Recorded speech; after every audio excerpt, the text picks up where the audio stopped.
Hi, thanks for joining me. It's been quite some time since I did a video, but this I think is quite important and is worth noting. I may have noted it in a previous video, and that is the candle colors that you choose for your projects. Now, we generally use certain projects call for particular colored candles, and if you don't have that colored candle, you can substitute a colored candle. The reason I substitute is so that I can begin the work. And that means just that, to begin the work.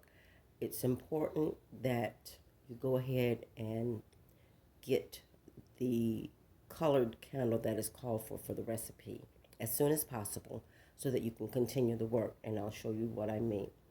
So this is, I'll show you what it looks like. Remember, I showed this in other videos. Anytime you see all the soot coming up, there's several different things going on, which means, yes, you were not imagining things. There was a problem, but there could be some hindrances in the way, and that's why you see this soot coming up.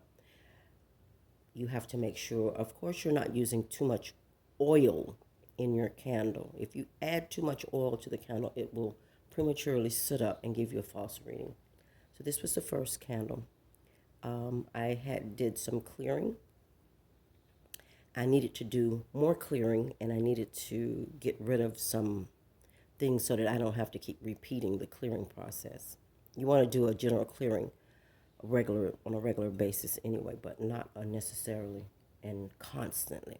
So this is what was done, and when it sooted, at the first sign of the soot, I knew I was going to need to do another one, because you see how thick that is. You can't even see my hand through there. So that was the first one, and it left, as you can see, small amounts of debris inside from what I had added to the candle. So this was the second one, and I did not let this one go all the way out before I got that one started. So now look at what you see there. It's sooted, still thick. Can't see my hand through there. But side by side, you'll notice this one came all the way down here. This one, the thick of it stopped up here. So there's like this much. So the clearing process is working. I know that it's working, and this is just an indicator for you to let you know what you're doing is working. So, of course, I began another one. And as you can see, now, the notable difference. I prepared the candles the same way. Each time you do the same exact thing over and over. It doesn't mean that it's not working. It's just giving you an indicator telling you that there is quite a few hindrances in whatever shape or form they take. It doesn't matter. It's just an indicator for you. So this one let me know that it did a lot. You see that? Big difference between this one and this one. Big difference. So, again, you can see my hand through there, but there's still some stuff there. And what did I do? Some people want to just use one candle and that's it. It's not always that simple. Sometimes you have multiple things going on, and you may not be fully aware of it, but these will give you an indicator of what's what. So, look at what happened. Normally, if my candle doesn't burn all the way, I break it out and go ahead and finish burning it. I chose not to do that. So although it looks much clearer up here than it did on this one, the entire candle did not burn. See that? The entire candle did not burn. No problem. Why do I say that? Let's move this one over out the way. Because when I'm doing some type of clearing, I make sure I have enough candles to get the job done.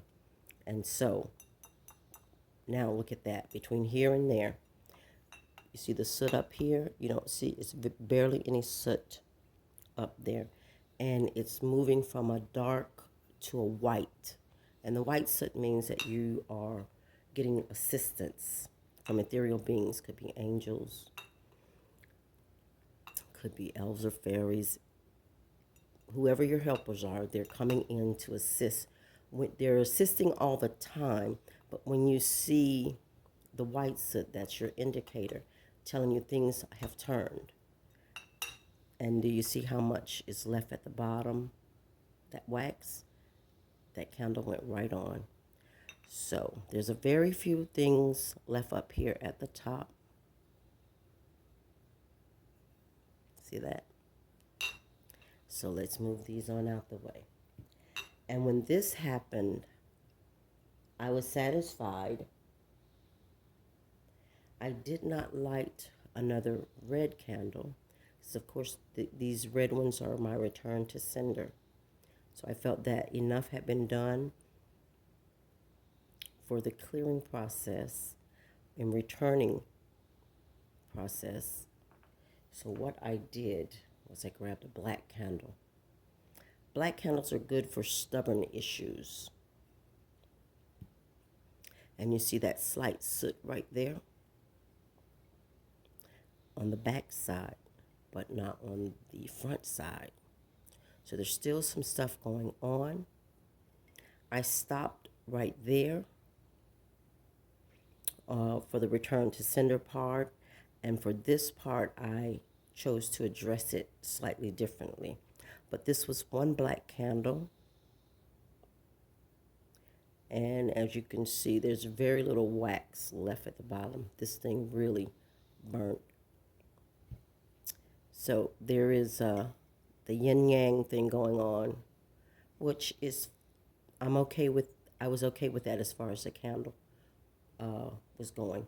But I followed that up with a couple of baths and cleansing for the house to get rid of any lingering things. So this is really all I wanted to say. I backed that up with a black one. I may have been able to just go ahead and use a black candle up front. However, the purpose was to do the return to sender.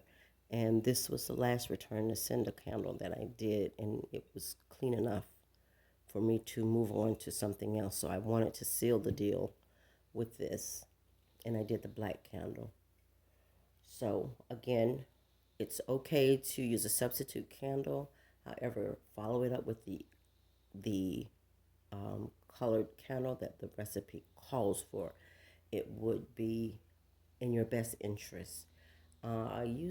A lot of times I'll use a white candle as a substitute for anything that I'm doing, but that's just a quick substitute to get the work started. Remember, just to get the work started, and then you move on to the correct color candle because the colors have a vibration, and you want that vibration working with you. All right, so hopefully that helps you. Until next time, show a little channel love, if you will, by hitting the like or the subscribe button.